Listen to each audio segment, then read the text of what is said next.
and got down there and put the meter on there. It reads exactly 6.8 ohms, which is what it's supposed to do. So maybe the 12 ohms was to make me get that thing apart so I could just clean all those band switches down there, because they were pretty nasty anyway. So I'll do some more checking and hopefully successfully reassemble the tank and the switch back in the AF67. So fun and games. All right, we'll send her down to KJ4YEV one more time. It's W4MEC.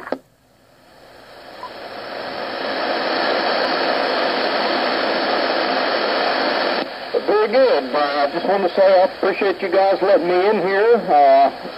I enjoy talking to guys on vintage gear, and I like to hear the operators talk about their gear. It's been quite interesting. This is the second time I've checked into this net, and I'm going to try to make it a point to come back when I can. I'm not always in town on weekends, but it always seems to be a very interesting net there, hearing guys talk about their various gear and everything. It's right down my alley, so I'm just having a great old time here listening to you guys. I'm hearing everybody really quite well today.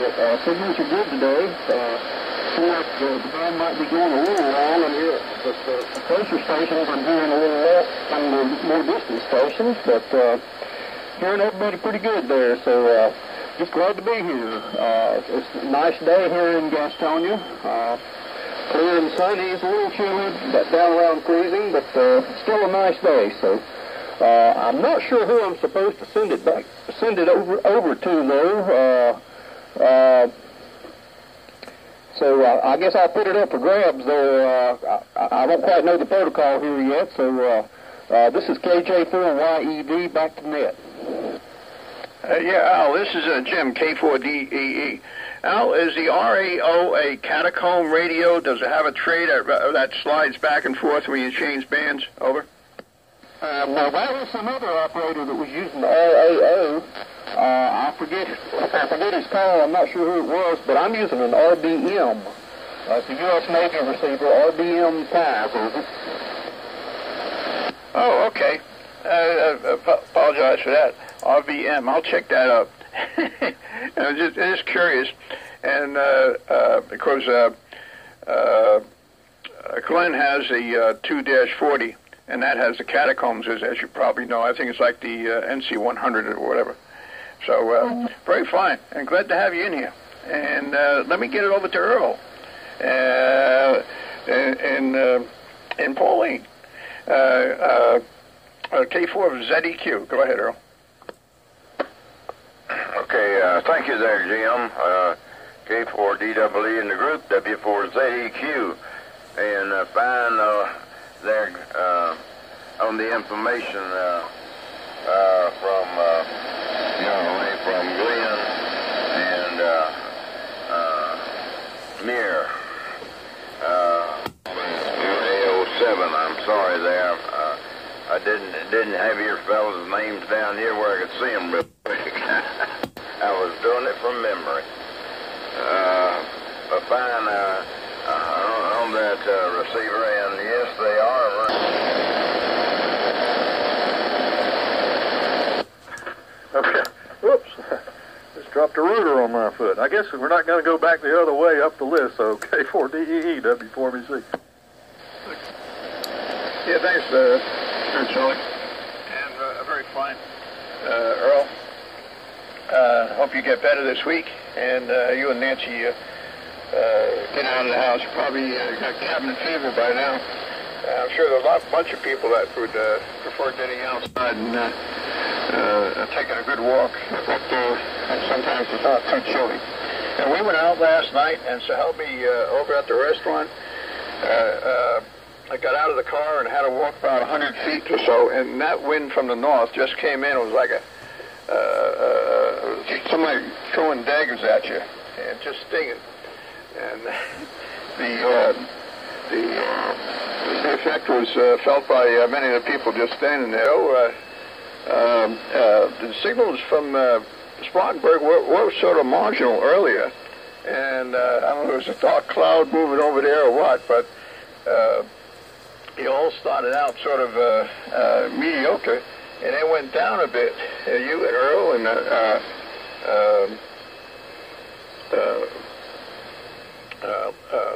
Fritz. Anyway, but then next transmissions, you all came up right to normal amplitude, so just something that was passing by, I guess, propagation. So W4WZ, go take it there, Joe. It's K4DEE in the group. Okay, Jim.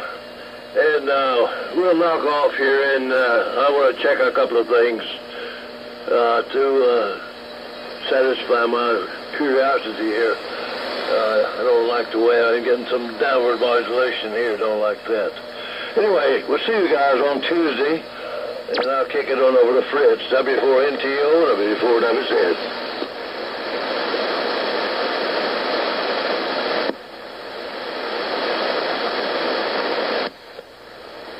I think he probably got pulled away from the radio there.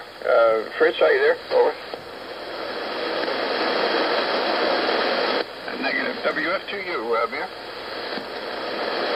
Well, Roger, this is WF2U. Okay. Everybody is really coming in very nicely. And Jim, as I said before, the RAR series receivers are based on the MC100 catacomb receivers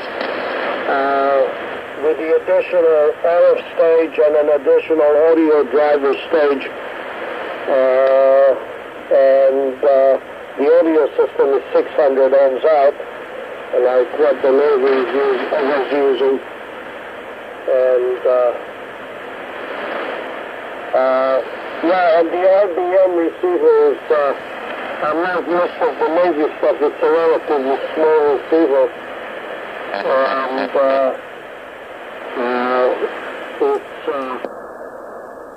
It's a pretty decent receiver to use, and I have one. I have with the original power supply. And what else did I want to say? I completely forgot about the Greenwood handset. I might have gone, but as I said, I completely forgot about it. Didn't even think about it. Interestingly.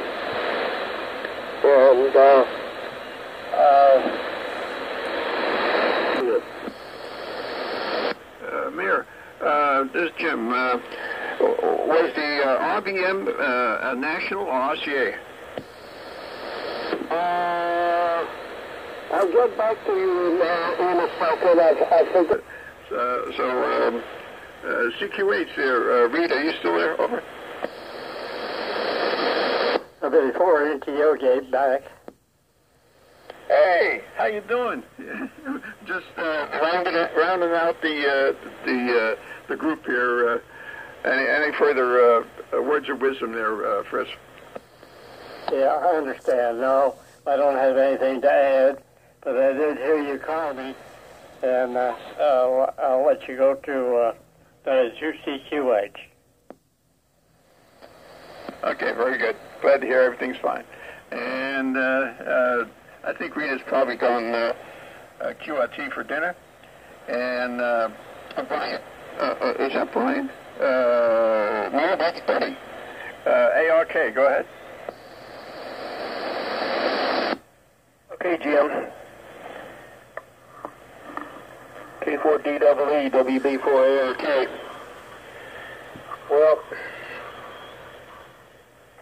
interesting thing about the oscillators, Hayseed Hamfest, called them, no, I sent them an email here about 4 days ago, and they were sold out of the boards, so I decided to, they said, well, if you want us to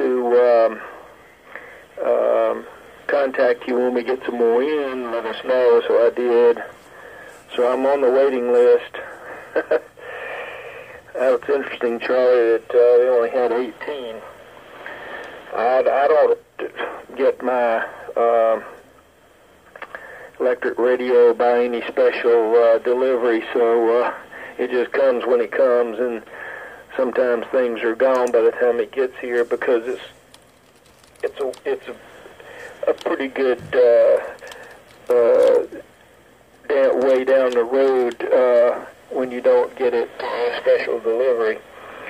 So anyhow, I've had the oscillators for probably since the middle of the last summer, and mine are 4-pin, pin 1, pin 4, pin 5, pin 8, and they're in a metal can, but they fit regular IC sockets. So I got mine from DigiKey. And KN4R, WB4ARK. Okay, buddy. Very good. WB4ARK. Hello, friends. This is KN4R. Well, very good on all, buddy. And again, you're just booming in over here. And Fritz, that last time, just about blew me out of the chair, as did John, once he put his amplifier on. So there you go. So anyway, I have enjoyed it. Always a pleasure. Jim, as far as the Antique Wireless meet, there's a small one coming up in Mebane. That's Medane. I think it's on January 27th. It's a fairly small affair, but we certainly love anybody who wants to come up and... I'm sorry, over to John. K1BAC and the group, 73s. This is KN4R.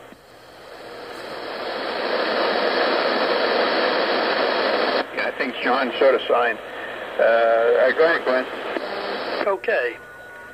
And KN4R and the group November 4 Alpha Kilo. Appreciate the email you sent me. Very well done on the announcement of the antique radio thing. I've never been a member or attended, so I'm not sure how it'll work out for me in March. Looks like everything's going on at the wrong time. I see now that I have a schedule,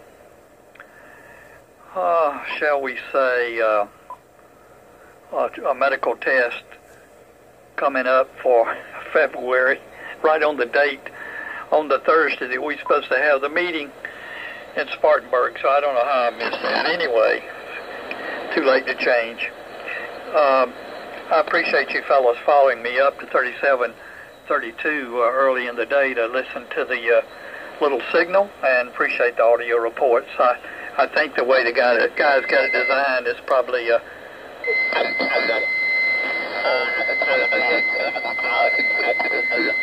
Anyway, it's been a long time. It caused me to look at all my test instruments, replace the batteries. Some were leaking.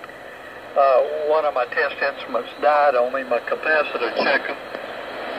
So I had to order a new one, and I had to get out my heat kit one and learn how to operate it all over. It has that little magic eye that closes, if you remember the capacitor checker from the late 50s, early 60s.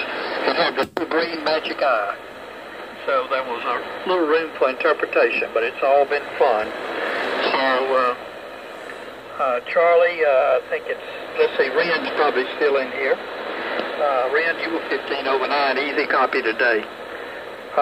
Glad to hear you. K4OL, Fin4AK, 73. W4, W4CT. got W4 Charlie Tango in there, Jim. This is K4OS, Mount Pleasant, North Carolina. One thing I used to do is repair cordless telephones, not cell phones, but cordless phones when they first came out. And one of the things I did was change frequency, especially around Christmas time, when you get a telephone for Christmas, and then you pick up then too. There's VC, K4OS. Okay, Reed, very good. K4OS. What's left of the old friends, W4MEC. Well, good to talk to you fellas today. We'll look for you hopefully on Tuesday morning. I may or may not be here. I hope to be here, but if I'm not, I'll get Lee to take over for me. And y'all try and stay warm. And as a side note, I successfully reinstalled the entire tank circuit on the AF-67, so amazingly remembered where everything went. So onward and upward. Let's see. I think Earl's still there. W4ZEQ. W4 me. Let's see. Yeah, W4 me. 7-3 all.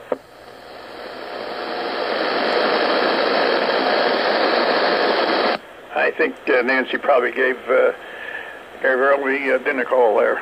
Let me see. Let me just take a break here if I could. Well, we got the KJ4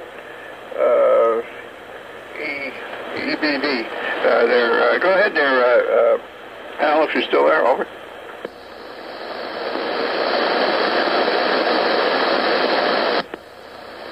I guess he's gone. Lee's gone, and Earl, I think, is gone. But Earl, do you have any further comments? Yeah, Jim, this is WF2O. Yeah, stand by 1 minute, if you would, please. Let me get W4CT Ben in there. How you doing there, Ben? Over. I hope you'll copy me, Jim. I'm running 25 watts or so, about 30 watts to over. Okay, ARC2A. That's 100% copy. Just a little bit of noise coming in, but you're overpowering the noise very well. What's the receiver? Over. Or is that the combo? Yeah, this is a combination transmitter receiver, not the Talon. It's an RT298/ARC2A. It's there's 1625 modulated by 1625, and then using a Talon over. Okay, you're doing very good there. Very fine. And you're using a standard antenna? Your a normal antenna? Over.